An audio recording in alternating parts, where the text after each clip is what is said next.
Здравствуйте! Вы смотрите реальные новости на канале «Страна для жизни». Это 100-й выпуск реальных новостей, и будем рады лайкам, комментариям, репостам и подпискам, если вдруг вы еще не подписаны на наш канал. Мы долго думали, что же такого юбилейного сделать в выпуске, но решили, что сделаем этот выпуск обычным и реальным. Спасибо, что смотрите нас. К новостям. Светлана Тихановская начала рабочий визит в Эстонию и встретилась с президентом Керсти Кальюлайд. Кальюлайд рассказала, что Эстония выделила 700 тысяч евро на поддержку образовательных и общественных инициатив. Светлана Тихановская призвала поддержать расширение санкций, добавив в списки сотрудников ОМОН и ГУБОПИК, судей и бизнесменов, которые поддерживают режим. Обсудили возможность старта в Эстонии дел по универсальной юрисдикции, ведь несколько белорусов сейчас проходят в Эстонии реабилитацию после насилия со стороны силовиков. Поговорили о сотрудничестве между правительством Эстонии и кабинетом Светланы Тихановской в вопросе экономических и цифровых реформ. Развитие IT-сектора. Речь шла о том, чтобы организовать конференцию или площадку для обмена опытом в создании электронного правительства, проведении земельной, таможенной и налоговой реформ.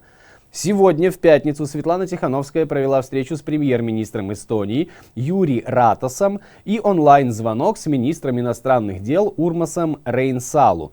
Она отметила, что санкции важно применять не только в отношении высших чинов, важно ввести в этот список судей, работников силовых структур, которые избивали людей. Перед тем, как избивать людей, они должны понять, что им в Европе делать нечего. При этом министр иностранных дел Эстонии Урмас Рейнсалу, принимавший участие в конференции в онлайн-режиме, высказал мнение, что санкции действительно работают. Они показали хрупкость режима Лукашенко. Западу следует поддержать четкую политическую позицию. Единственный выход – новые прозрачные выборы. Светлана Тихановская также сказала, что не планирует принимать участие в следующих выборах в Беларуси. После прошедших выборов Светлана провела десятки встреч на международном уровне и, по сути, исполняет обязанности президента. Но важно помнить, что ваша поддержка, как бы это ни прозвучало, ваша протестная активность, прогулки по городам и районам, встречи во дворах – все это легитимизирует действия избранного народом лидера. И только так слова «вместе мы построим страну для жизни» становятся реальностью. Вчера заседали, пока еще во дворце, те, кто давно сидит на шее у белорусов, и обсуждали, как, куда, на что, зачем и в каких количествах потратить оскудевший бюджет. Госсми вовсю педалировали умозаключение умалишенного человека и с издевкой цитировали захватившего власть. «Сделайте наказание за неуплату налогов, как в Америке. Не платят, пусть сидят 10-15 лет. Хотели демократии, как в Америке, получите». Вот такой посыл налогоплательщикам и команда ФАС для тех, кто налоги собирает. Из стандартного заседания по бюджету в пропагандистскую повестку попали лишь указания и возмущения главного бюджетососа, в которых он постоянно повторял: «Вы, министры, в смысле, хотели больше полномочий, вот вам полномочия, я дал полномочия, а вы без меня ничего решить не можете». Этот дешевенький прием рассчитан на колеблющихся между телевизором и холодильником. Вот, мол, сейчас команды раздаст, и жизнь станет лучше и сытнее. А не станет. Потому что, видимо, сменив препараты, называющий себя президентом жесточайше приказал урезать расходы на социальную сферу и направить деньги туда, куда нужно. А вот эти ваши благоустройства не до них сейчас. Сейчас главное все деньги убухать у завода и предприятия, но только в рентабельные, те, которые возвращают в бюджет меньше, чем из него получают, пусть сами разбираются. Ой, так это же почти все. Мы часто повторяли, что забастовка – это самая простая и надежная форма мирного протеста. Судя по последним заявлениям и требованиям главного обещателя, до остановки производств осталось недолго.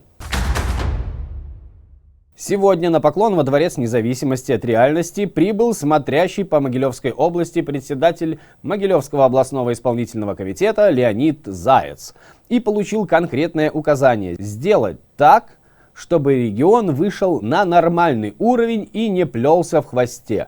Заяц не уточнил, что это значит, кивнул и устремился к цели, предварительно выслушав пламенную речь, которая в кратком содержании выглядит так. В мире кризис, мировая экономика катится в пропасть, надо мобилизировать все, что есть, а потом браться за что-то новое, но главное, что мы не упадем на колени. И это железобетонно-колюче-проволочная задача. Российское рейтинговое агентство «Акра» оценило долговую устойчивость Беларуси, России и Казахстана. В докладе отмечается, что в 2021 году Беларусь останется в группе стран с умеренным уровнем прямого госдолга, однако он будет наиболее уязвимым по валютной структуре.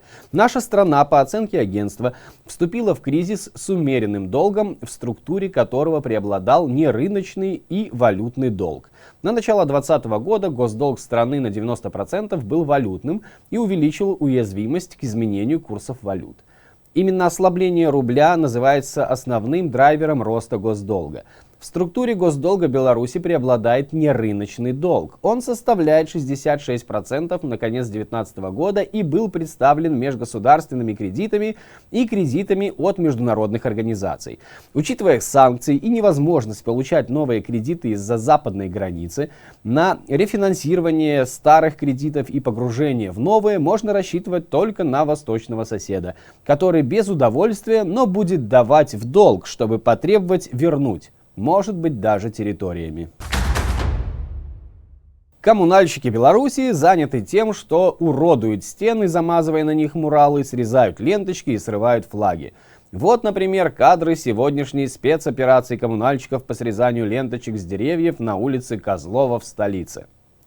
В это время их хозяйство трещит по швам. В столице за последние сутки произошло несколько крупных аварий. Около 6 вечера 21 января читатели сообщили о реке Кипятка на улице Есенина возле дома 76. Ближе к концу рабочего дня случился и потоп в подъезде дома по адресу улица Брестская, 68/2. Днем реки текли в многоэтажке по Мирошниченко, 11. Кроме того, утром читатели сообщали о фонтане из-за временной трубы у дома по адресу Коростаяновой, 17. В многоэтажке в то же время пропала холодная вода. Прорывала трубу и в подъезде на Куйбышева. Кроме того, телеграм-канал издания «Наша Нива» сообщал о потопе в одном из домов на улице Пулихова. В московском районе Минска крупная авария на теплосетях. Жители остались без горячей воды и тепла.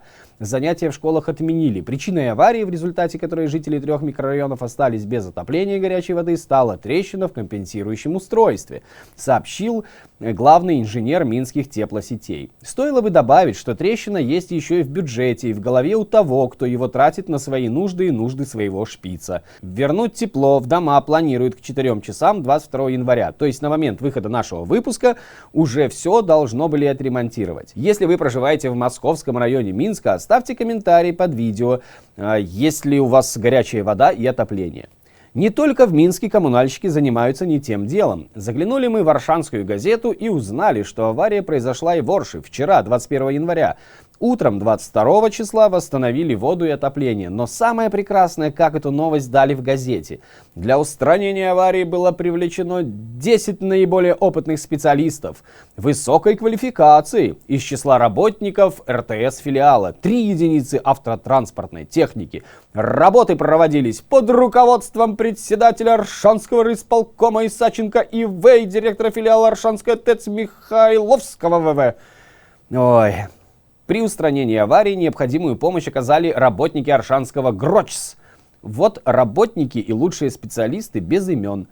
А вот председатель, который руководил, и директор, и с именами, и с фамилиями, и медали, может, еще дадут, и грамоты. И так по всей стране и все 26 лет.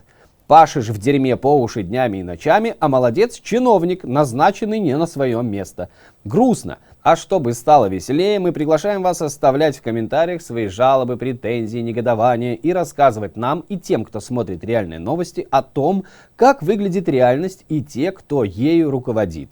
В среду, например, под выпуском новостей оставила комментарий наша зрительница из города Лиды, которая рассказала о том, что на производстве задерживают зарплату на 3 дня. Задерживают ли до сих пор, мы не знаем, но вы точно знаете. Мы читаем ваши комментарии и будем стараться чаще их озвучивать.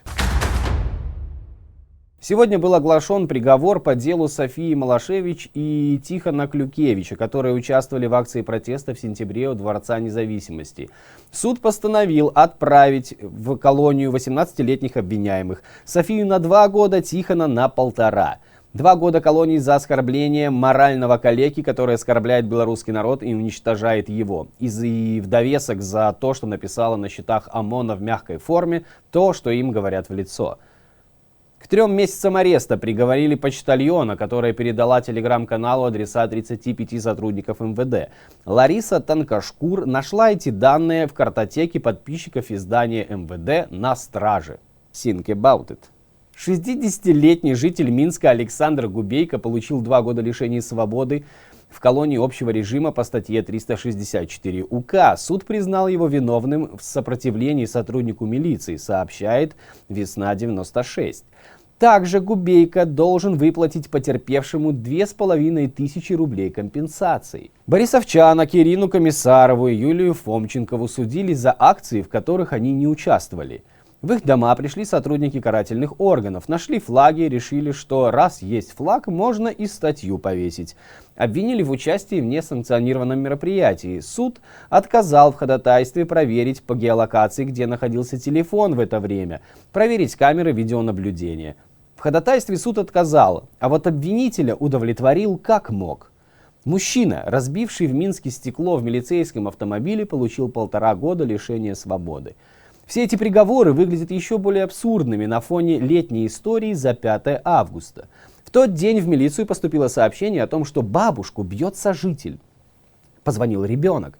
Приехали сотрудники, дверь им не открыли, они выбили дверь, а там пьяная тварь, избивающая пожилую женщину. В угаре тот, который напал на бабулю, схватил бензотриммер и отбивался им от тех, кто приехал его задерживать.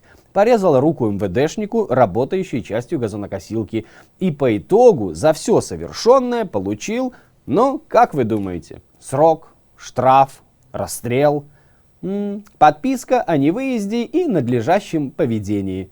Было бы смешно, если бы не было так грустно. Садисты, маньяки, убийцы, вам всем а-та-та. А вышел во двор чай с соседями попить. Получай срок, штраф и дубинкой. Позорные судилища идут каждый день, и пока безумец синими пальцами держится за власть, а вокруг него выслуживаются и выплясывают оскотинившиеся прихлебатели, ожидать справедливых судов не приходится. Я думаю, что вы помните Максима Хорошина, владельца цветочного магазина, которого жестко избили каратели в Минске.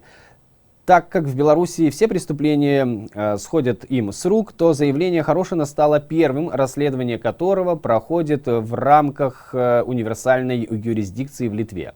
Советник Светланы Тихановской Александр Добровольский рассказал, что в Литве, Польше и Чехии ведется подготовка более 20 дел, пострадавших во время протестов в Беларуси.